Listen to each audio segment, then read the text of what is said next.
এই যে আমি কথাগুলো যে বলতেছি, বিজ্ঞান কি বলে, আমি কি বিজ্ঞান ভিত্তিক বলছি কিনা? তো দেখেন, হোমা আয়ার ইনসুলিন রেজিস্ট্যান্স, এটা যখন চারা গাছ থাকে এটাকে সহজে উপড়ে ফেলানো সম্ভব। অর্থাৎ একটা লোক আমার কাছে আসলো, যার ডায়াবেটিস নাই, এখনো হয়নি, কিন্তু একটু একটু ওজন বাড়া শুরু হয়েছে। তা আমি টেস্ট করে দেখলাম যে ওর হোমা আয়ার বেশি, মানে ইনসুলিন রেজিস্ট্যান্স শুরু হয়েছে। ইনসুলিন রেজিস্ট্যান্স থেকে ডায়াবেটিস হতে 12 বছর সময় লাগে। কত বছর? তাহলে একটা ইনসুলিন রেজিস্ট্যান্স থেকে ডায়াবেটিস হতে 12 বছর, 10 থেকে 12 বছর সময় লাগে। তা আমরা রোগ হওয়ার 10-12 বছর আগেই যদি বুঝি যে ওর ইনসুলিন রেজিস্ট্যান্স হয়েছে, হোমা আয়ার বেশি, আমরা তাকে কোষখালি করে এই গাছটা উপড়ে ফেলবো। তারপরে তার এতগুলো রোগ আর হবে না, 60-70টা রোগ আর হবে না। প্রেশার হবে না, হৃদরোগ হবে না, ডায়াবেটিস হবে না, ডায়াবেটিসের কমপ্লিকেশনগুলো হবে না, যেগুলো অলরেডি আলোচনা করলাম।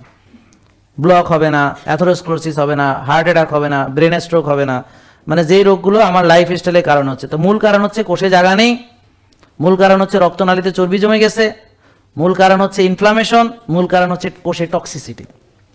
তা এখন টক্সিসিটি কিভাবে হবে? টক্সিক খাদ্য গ্রহণ করলে, টক্সিক চিন্তা ভাবনা করলে, টক্সিক আচার থাকলে, টক্সিক বিহেভিয়ার থাকলে, ঘুম না থাকলে, হ্যাঁ, এবং ফ্যামিলির ভিতরে ঘরে বাইরে বিভিন্ন রকম ক্রাইসিস থাকলে, হ্যাঁ, স্বামী স্ত্রীর মধ্যে দ্বন্দ্ব, তারপরে পরিবারের অন্যদের সাথে দ্বন্দ্ব, চাকরিতে জব স্যাটিসফ্যাকশন নাই, ওখানে চাপের মধ্যে আছে, ব্যবসা ভালো যাচ্ছে না, হ্যাঁ, তো এরকম বিভিন্নভাবে মনে করেন যে এরকম আছে, বুঝেননি? তো টক্সিসিটি পেটে বাজে ব্যাকটেরিয়া থেকে টক্সিসিটি হবে। তো বাজে ব্যাকটেরিয়া হবে কিভাবে? প্রসেস ফুড থেকে হবে। রাত জাগলে, টেনশন করলে টক্সিসিটি বাড়বে। নষ্ট খাবার যে খাচ্ছি কেমিক্যাল যুক্ত, সেটাতে বাড়বে।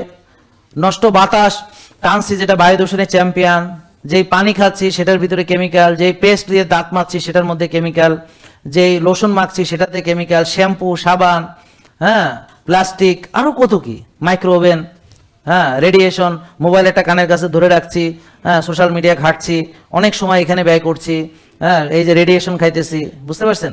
তো এরকম আমরা কয়টা বলবো? তো মানুষ দিন দিন সভ্য হচ্ছে নাকি অসভ্য হচ্ছে আমি জানি না, তবে তারা যে দিন দিন রুগী হচ্ছে এটা আমরা জানি।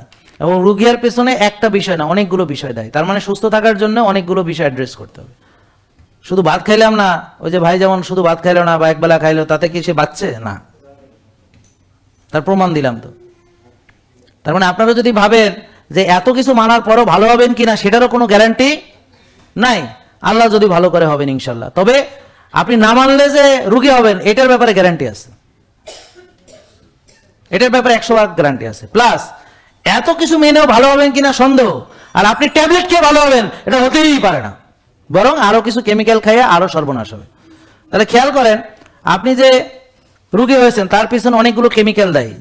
টেনশন, দুশ্চিন্তা, সেটা একটা কেমিক্যাল শরীরের ভিতর তৈরি করে। নেগেটিভিটি একটা কেমিক্যাল শরীরে তৈরি করে। নেগেটিভ পারসন টক্সিক ক্যারেক্টার হয়। কেমিক্যাল যুক্ত খাবার খাচ্ছি, টেনশন করছি, রাত জাগছি। এর পাশাপাশি আপনি পিওর কেমিক্যাল খাইতেছেন হচ্ছে মেডিসিন। কেউ 5-6টা, কেউ 7-8টা, কেউ 2 বেলা, কেউ 3 বেলা। তার মানে এই পিওর কেমিক্যাল যে আপনি খাচ্ছেন, এটার কি পার্শ্ব প্রতিক্রিয়া হবে না?